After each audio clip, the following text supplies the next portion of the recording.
तो अब आपको लगा होगा कि ये चर्चा महत्वपूर्ण है। क्या बात कर रहे हैं? तो इसको आगे बढ़ाएंगे। अनिला सिंह भारतीय जनता पार्टी की प्रवक्ता हैं। अनिल यादव उत्तर प्रदेश में कांग्रेस कमेटी के प्रवक्ता हैं। शाबाश। डॉक्टर आशुतोष वर्मा समाजवादी पार्टी से हैं। अच्छा ठीक है। आसिम वकार एमआईएम के राष्ट्रीय प्रवक्ता हैं। क्या बात है, क्या बात है। चलिए शुरू करते हैं। अशोक सिन्हा जी राष्ट्रीय स्वयंसेवक संघ से जुड़े हुए जाने माने विचारक और समर्थक हैं। कैसा लगा मेरा मजाक? सच में क्या चाहता है आरएसएस? संघ राष्ट्रीय एकता चाहता है, सामाजिक समरसता चाहता है और पंडित दीनदयाल उपाध्याय जी का जो अंत्योदय कार्यक्रम था कि समाज के अंतिम पायदान पर भी बैठा हुआ व्यक्ति समाज में समरस होकर के सबके सब बराबर बैठ सके, यह उद्देश्य है। नहीं सारुण के यहाँ कुछ तो गड़बड़ है, जरूर कोई ना कोई गड़बड़। आज मोहन भागवत जी ने जो कुछ भी कहा है वो कोई राजनीतिक भाषण नहीं है। मैं उसका पृष्ठभूमि बता दूं कि इस समय पूरे भारतवर्ष में 30,000 स्थानों पे संघ शिक्षा वर्ग यानी कि ट्रेनिंग कैंप चल रहे हैं। मगर क्यों? और इसी गर्मियों में चलते हैं क्योंकि स्कूलों की छुट्टियां होती हैं इस समय। इसका उससे क्या लेना देना? तो जहां जहां समापन हो रहे हैं, जिस जिस प्रांत में हैं मोहन भागवत जी, तो उसके समापन कार्यक्रम में जाते हैं। और चूंकि संघ के 100 वर्ष पूरे हो रहे हैं तो 100 वर्ष की में कोई बहुत बड़ा कार्यक्रम हम नहीं कर रहे हैं। 5 प्रण लिए गए हैं, जिसमें से पहला ही प्रण है सामाजिक समरसता। फेंको फेंको अपनी पूरी शक्ति के साथ फेंको। और सामाजिक समरसता के विषय को सबके घर पहुंचाना है, संसेवकों को घर घर जाके संपर्क करना है। तो उनके लिए दिशा निर्देश है कि ये सामाजिक समरसता की बात हर जगह पहुंचाई जाए और कहा थोड़ा जाए। ये समरसता की व्याख्या करो। ये एक शब्द है या फिर एक बौद्धिक है या समरसता का मतलब क्या है? देखिए, समरसता का मतलब मैं समझता बहुत हूं। सिंपल भाषा में। मेरा हाथ है, 5 उंगलियां एक समान नहीं है, बड़ी छोटी हैं। ये प्रकृति ने बनाया और इससे हम बहुत बढ़िया काम कर लेते हैं। कोई बात नहीं, हम तो चूतिए हैं। परंतु इनमें एक हार्मोनी है, एक समरसता है।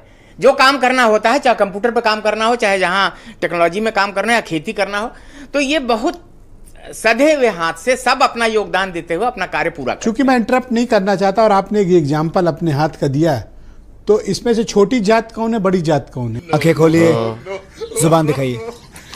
अब देखिए आप डायरेक्ट ठीक हो जाएंगे, ठीक है? इसमें कोई जाति नहीं है, यह सब आवश्यकता। आप ही कह रहे हैं कि एक छोटी जात है, आवश्यकता बड़ी के बड़ा हुआ अनुसार। नहीं, मैंने जाति नहीं शब्द नहीं, मतलब का एग्जाम्पल तो वही है। छोटी बड़ी हो सकती है। समानता शब्द ये वाली जब प्रयोग कौन सी की जाति है? तो ये सारी वाली। उंगलियां अगर समान होती तो हम इतना बढ़िया काम न कर पाते। हम करते हैं प्रबंध, आप चिंता मत करो। ओके। तो हर उंगली को उसका कार्य आवंटित है और वह जब काम एक इशारे पर करता है तो आप देखें कि एक बहुत बड़े बड़े काम इस हाथों से होते हैं। तो छोटी बड़ी जाति जो हमारे समाज में है, इसकी आवश्यकता है। सामाजिक समरसता की आवश्यकता है। समानता के पीछे मत दौड़िए। तो साला बहुत नीच आदमी रहे। समानता प्रकृति ने ही रजोगुण, तमोगुण और सतोगुण का व्यक्तित्व बनाया है। तू समझा? हाँ। नहीं, तू समझा नहीं। यह एक नेचर है, एक प्रकृति है। तो कोई शूद्र पैदा मतलब जन्म से हुआ है तो प्रकृति ने किया है? बिल्कुल नहीं, बिल्कुल नहीं। गुण है, जिसको गीता में भी कहा गया है कि चातुर्वर्ण्यम मयम सृष्टि गुण कर्म विभाग। अच्छा, आरएसएस क्या चाहता है? सभी जाति का बंधन टूट जाए और एक जाति रहे इस देश में? एक देश हिंदू, एक जाति, बस एक ही जाति है, हिंदू। कौन है ये पागल आदमी? नहीं, जाति भी टूटे? बिल्कुल। जाति देखिए, ये क्या scheduled caste, scheduled tribe, OBC ये क्यों? सब सामाजिक व्यवस्थाएं हैं समाज को एक बराबर लाने के लिए। और जब समाज बराबर आएगा, जो ऊंच नीच की भावना 1100 वर्षों 1200 वर्षों की गुलामी के कारण से हमारे अंदर हीनता का भाव पैदा हो गया, हमको बांटा गया। अंग्रेजों ने सबसे पहले जाति जनगणना की थी केवल इसलिए कि बटे हिंदू समाज। पाकिस्तान का बंटवारा इसलिए किया कि आपस में ये लड़ते रहे। कोई कितना गवार हो सकता है? जाहिलियत की भी हद होती है। तो जो उनकी अच्छा, जो जाति जनगणना हुई थी वो जाति वैमनस्यता फैला गई। बिल्कुल बिल्कुल। और अभी जो होगी वो भी तो फैलाएगी। नहीं, अब जो होगी वह जो छूट गए हैं, जो नहीं मूल धारा में आ पाए हैं, केवल कुछ समुदायों का और कुछ परिवारों का लाभ हुआ। जो छूटे हुए लोग हैं वह भी अब उनका भी गजब टू विवाद आदमी। नहीं, ये उनकी तर्क गणना हजम नहीं होनी हुआ। चाहिए कि वो आप कितने कह रहे हैं छूटे। कि अंग्रेज अगर जाति जनगणना करता है तो जाति में बांट गया, और आप कर रहे हैं तो अच्छा कर रहे हैं। उनकी मंशा वही थी। अंग्रेजों की मंशा यह थी कि हिंदू समाज बटा रहे, डिवाइड एंड रूल। यह शब्द बस बहुत हो गया, आज तो इस बात का फैसला कल ही डालते हैं। अच्छा, नौकरियों में और समाज में फिर बराबर का उनको अवसर क्यों नहीं देते हैं? आरएसएस कभी इनकी नौकरियों की भी बात करता है कि दलित समाज, पिछड़ा समाज या जो वंचित छूट गया समाज है, इनको समाज में आप इंडस्ट्री में देख लीजिए, आप कॉमर्स में देख लीजिए, आप कारपोरेट में देख लीजिए, आप सरकारी नौकरियों में देख लीजिए, यहाँ भी तो आप समरसता की बात करो। देखिए आप वो तो पोस्टिंग्स में भी बात करो। पहली बात, वो अपने स्वयं के व्यवहार में समरसता लाता है। हमारे यहाँ किसी का भी सरनेम नहीं लिया जाता। कोई सेंसेस बात सबको हमारा नाम अगर है तो अशोक जी ही करके पुकारेंगे, कभी और कुछ नहीं बोलेंगे। इसलिए सब पूरे आप मोहन भागवत जी दत्तात्रेय जी, ये क्या है? इसी प्रकार से हमारे संचालक का अगर नाम है तो वो जगबीर सिंह, तो जगबीर सिंह नहीं कहेंगे, जगबीर जी कहेंगे। तो ये होता है सामाजिक समरसता करके दिखानी पड़ती है। कुछ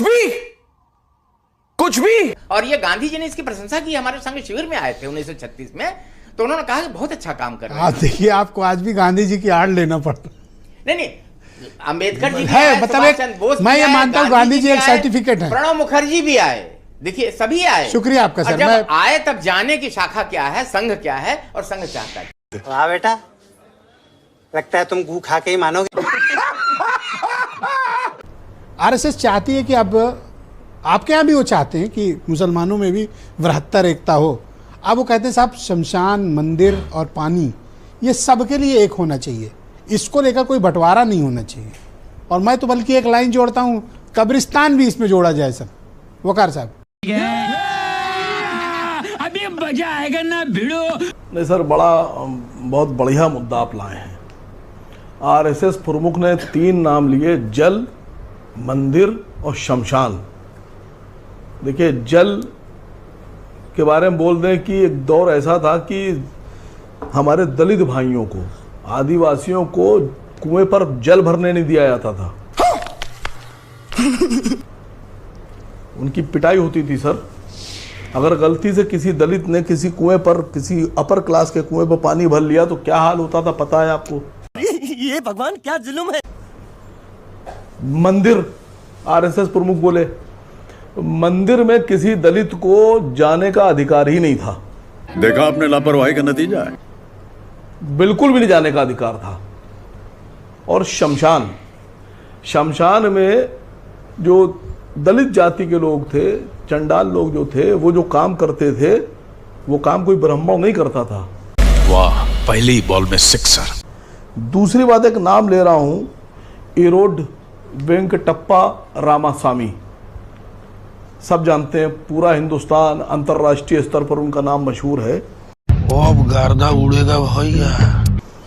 इन्हीं ने, जो हमारे रामास्वामी साहब थे, इनको शॉर्ट फॉर्म में कहा जाता है पेरियार भगवान। इन्हीं ने द्रविड़ कड़गम की स्थापना की थी। वो लड़ाई लड़ रहे थे अधिकारों की, दलितों के अधिकारों की। इसलिए लड़ रहे थे कि दलितों को अधिकार नहीं दिया जाता था। वो ब्राह्मणवाद के खिलाफ लड़ाई लड़ रहे थे। तुम्हें शर्म है? कुछ शर्म आया है? नहीं। भूल गए हमारे आरएसएस प्रमुख साहब, एक हमारी मां समान एक महिला थी, उनका नाम था नंगेली। वक्ष के ऊपर, स्तन के ऊपर टैक्स लगता था कि अगर ढक लेंगे तो टैक्स देना पड़ेगा। उन्होंने ब्राह्मणवादियों का विरोध करने के लिए अपने स्तन काट दिए थे। बेशर्मो, शर्म करो, शर्म। ये इतिहास है भारत का सर। या आप ना बदल सकते ना हम बदल सकते। हाँ, पर अब सामाजिक बदलाव हुआ है। यहाँ बोल रहे ऐसी हैं, तमाम हमारे कुरीतियों से हम आगे बढ़ चुके हैं और हम एक बृहत्तर समाज की स्थापना पर बल देते हैं। आपको कोई इतराज है इस पे? अभी पता चल जाएगा, 2 मिनट। सर नहीं सर, मैं आपसे ही अभी आजमाई ले रहा हूं। देखिए, दलित, हमारे जो दलित भाई हैं, द्रविड़ भाई हैं, वो चाहे साउथ के हों, चाहे नॉर्थ के हों, चाहे सेंट्रल के हों, चाहे पंजाब के हों, चाहे महाराष्ट्र के हों, वो सब पेरियार को भगवान के रूप में देखते हैं, उनको पूजते हैं, उनकी पूजा होती है उनके कामों की। आपकी औकात बता रहा हूँ सर, बुरा नहीं मानना सर। अब सिन्हा साहब से कहिए कि सारे आरएसएस के लोग एक मूर्ति लगाए अपने आरएसएस कार्यालय में पेरियार भगवान की और रोज उनकी पूजा करें, या तो जितने ब्राह्मण हैं वो अपने घरों में उनकी मूर्ति लगा के उनकी जिंदाबाद कहें, और या दलित भाई पेरियार भगवान का विरोध करें, तब मैं मानूंगा आप सब एक हैं। अरे बोलना कुछ तो बोल। तो लेने के देने पड़ गए। ऐसे कैसे मान लूंगा, यहाँ कहला दीजिए। ठीक है, सिन्हा जी को मैं अवसर देता हूं, कंफर्म हो जाएगा सर। अब आप उनको रिस्पॉन्ड कर क्या सकते हैं। 30 नहीं, सेकंड। क्या सिन्हा साहब अपने नहीं सुनिए, आरएसएस के कार्यालय में क्या पेरियार आपने सवाल कर लिया सर, लगा के अब जवाब की प्रतीक्षा उन पर करें रोज सर। माल्यार्पण करेंगे। खरे सोने वाला जवाब अभी सिन्हा जी देने को व्यग्र हैं। What's happening? नंगा करके नहला रहा है। सिन्हा जी बोलिए। देखिए यही हाँ, सेंसिबल हाँ, शब्द जो आया था ऐसे ही लोगों के लिए आया था, पुराना टेप बजा करके समाज को विभाजित करके, और यह वोट में अपने को प्रचंड बनना चाहते हैं और कुछ नहीं है।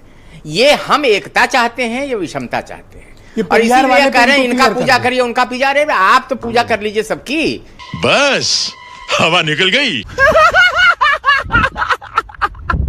अपने यहाँ आप तो अलग ही अपना टेप बजाते हैं कि भाई ये हम ये रहा और वो।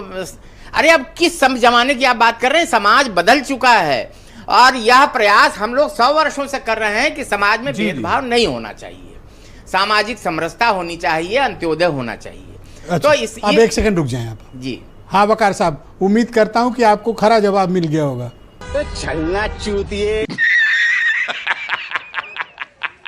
कहाँ मिल गया? मैंने तो एक सीधा सीधा जवाब कहा था कि पेरियार भगवान की आरएसएस के कार्यालय, सभी कार्यालयों में मूर्ति लगे, उनका माल्यार्पण किया जाए, उनके आगे रोज उनको नमन किया जाए।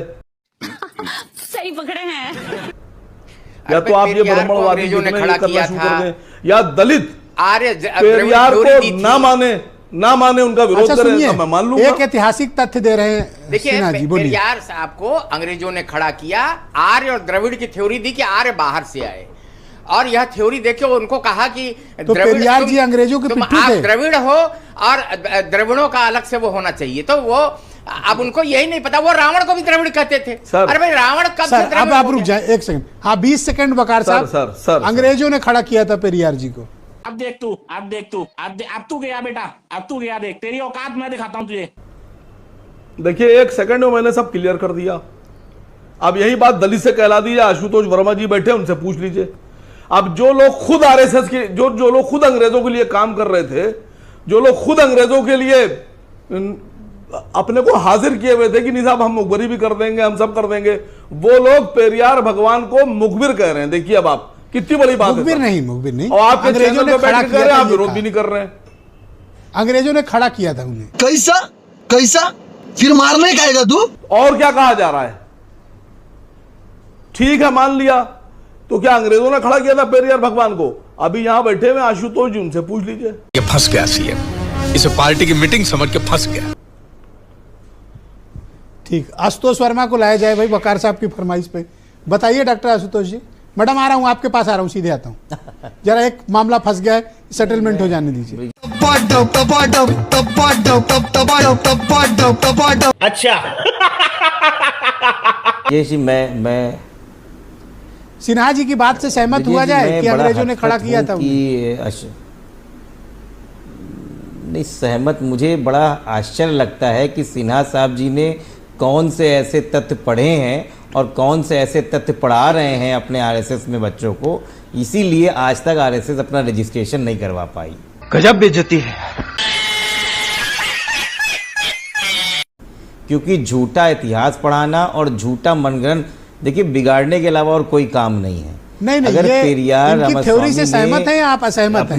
ये थोड़ी क्लैरिटी दीजिए। तो वो अंग्रेजों नहीं बिल्कुल असहमत है, और मुझे लगता है कि इससे ज्यादा बचकानी बातें और हास्यास्पद कुछ नहीं हो सकता कि कोई व्यक्ति समाज में अपने हक को मांगे तो वो अंग्रेजों के साथ खड़ा हुआ है। क्या रे भिकमंगिया, क्या देख रहा है? दिहाड़ी लगा जा, दिहाड़ी लगा। अरे आपने क्या किया? सर अब अंग्रेजों एक ने नहीं सेकंड तोड़ा था रुकिएगा दलितों सर। को। वीरेन जी आगे अंग्रेजों उनको ने ले नहीं लूं, कोड़े फिर आपके बरसाए पास थे वापस दलितों आप पे। लोगों को कनेक्ट करूंगा। वीरेन जी हमारे साथ जुड़ चुके हैं। वीरेन जी बताइए कि इस तरह के मुद्दे उत्तर प्रदेश के चुनाव के पहले उठाने का कोई राजनीतिक तात्पर्य निहितार्थ है? मुझे कैसे भी करके निकाल मेरे भाई, मैं फंस गया हूँ यहाँ। खत्म, बाय बाय, टाटा, गुड बाय, गया। तो साथियों फाइनली अपनी इस वीडियो का हो चुका है द एंड। उम्मीद है कि आपको हमारी ये वीडियो अच्छी लगी होगी। अगर वीडियो अच्छी लगी हो तो वीडियो को लाइक करके, हमारे चैनल को सब्सक्राइब करके, बगल में बने घंटी वाले आइकन को दबाकर ऑल को सिलेक्ट कर लें, ताकि आगे आने वाली ढेरों रोमांचक व मजेदार वीडियोज की नोटिफिकेशंस आपको बिना किसी अड़चन के प्राप्त होती रहे। तो वीडियो को क्लोज करने से पहले साथियों आप सभी लोगों से गुजारिश है, यदि आप लोग हमारे चैनल पर नए हैं तो चैनल को सब्सक्राइब कर लेना, और हाँ, वीडियो को लाइक करना तो बिल्कुल भी मत भूलना, क्योंकि आप लोग वीडियो तो देख लेते हैं पर वीडियो को लाइक और चैनल को सब्सक्राइब करना भूल जाते हैं। तो जल्दी से जल्दी लाइक और सब्सक्राइब भी कर लो यारो, क्या जाता है आपका, इस पे पैसे थोड़ी ना पड़ते हैं। तो साथियों अभी के लिए इतना ही, मिलूंगा नेक्स्ट वीडियो में। तब तक के खातिर स्वस्थ रहो, मस्त रहो, और जहां भी रहो सबसे आगे और फर्स्ट रहो। टिंग टोंग।